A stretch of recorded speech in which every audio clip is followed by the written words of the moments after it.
You think caffeine gives you energy. It doesn't. Caffeine doesn't produce a single ATP molecule. It doesn't supercharge your mitochondria. It doesn't flood your brain with fuel. What it actually does is lie to your brain. And the scary part, your brain loves being lied to. In fact, it starts craving the lie, to the point where without it, you feel like a human sedative. Today we're going to pull back the curtain on one of the most widely consumed psychoactive drugs on the planet. And by the end of this video, you'll never look at your morning cup the same way again. Welcome to Neural Science, where we cover hidden science of the brain. Before we talk about caffeine, we have to talk about adenosine, because this is where the whole story begins. Every single second you're awake, your brain is working. Neurons are firing, connections are forming, energy is being burned. And as a byproduct of all that neural activity, your brain produces a molecule called adenosine. Think of adenosine as your brain's internal tiredness clock. Here's how it works.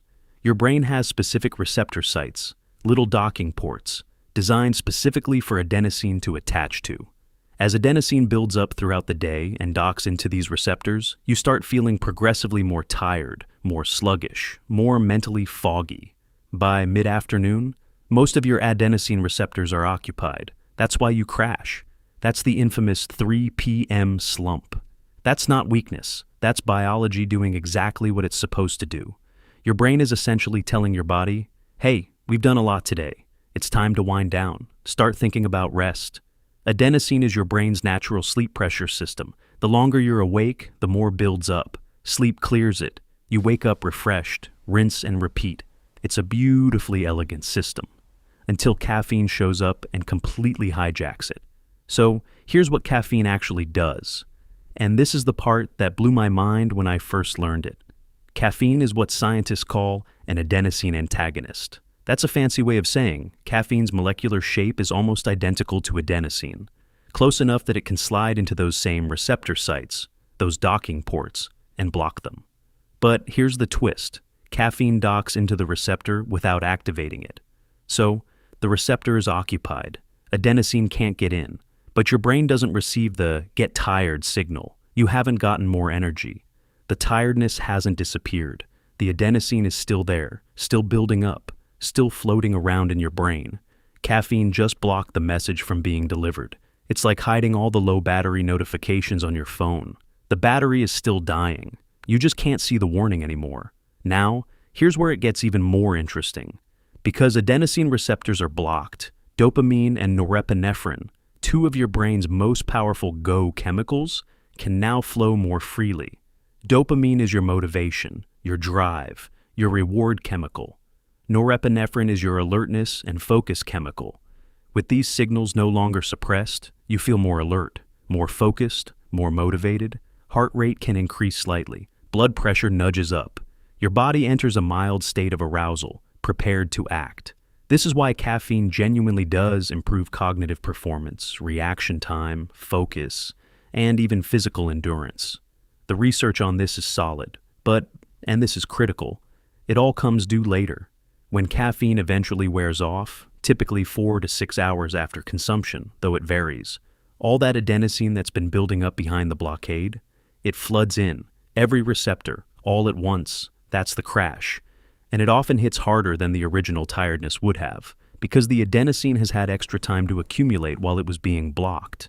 So you reach for another coffee, another energy drink, and the cycle continues. But there's a darker layer here that most people don't talk about. Tolerance. Your brain is an adaptation machine. It notices that its adenosine receptors keep getting blocked. So what does it do? It grows more receptors. This is called upregulation. Your brain literally increases the number of adenosine docking ports to compensate for the blockade. Now you need more caffeine to block the same number of receptors.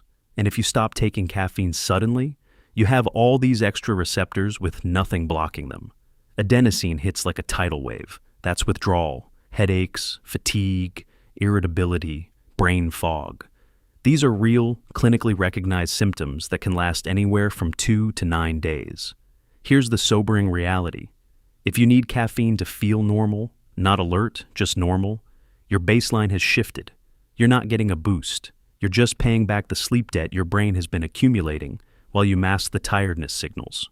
Okay, before we wrap up, here are 3 things about caffeine that most people, even caffeine researchers, find genuinely surprising. 1. Caffeine affects introverts and extroverts differently. Studies suggest that caffeine tends to enhance performance in introverts more during low stimulation conditions, while extroverts, who typically have lower baseline arousal, get a greater boost in stimulating environments. Your personality literally changes how this drug hits you. 2. The best time to drink coffee is not when you wake up.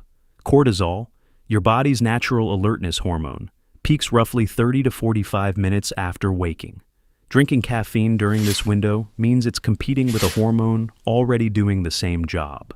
Many neuroscientists suggest waiting 90 minutes after waking before your first cup, so you're using caffeine when cortisol starts to dip. You'll get more out of it. 3. Some people literally cannot feel caffeine. Variations in the CYP1A2 gene, which controls how quickly your liver metabolizes caffeine, means some people break it down so fast it barely registers. Others metabolize it so slowly it can disrupt sleep taken 10+ hours before bedtime. Caffeine's effects are partly written in your DNA. So, to summarize what your morning cup is actually doing, it's not giving you energy. It's blocking the signal that tells you you're tired while letting your natural drive chemicals, dopamine and norepinephrine, run a little freer. It works. The science is clear. But the cost is tolerance, dependency, and a brain that has literally restructured itself around the molecule. None of that means you need to quit caffeine. Most research suggests moderate consumption, roughly 200 to 400 milligrams a day for most healthy adults, is safe and even beneficial. But knowing how it works puts you in the driver's seat. Here's what I want to know from you. After watching this, are you going to change anything about how you use caffeine? Or does knowing the mechanism actually make you appreciate it more?